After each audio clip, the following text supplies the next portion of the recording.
One of resident visa holder ako. Finally, nagka-girlfriend na.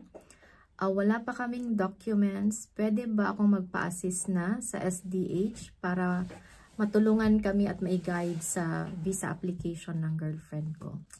Well, the answer is yes. Pwede nang kumontak as soon as my girlfriend and you have decided na you wanted them or you wanted her na dalhin sa New Zealand.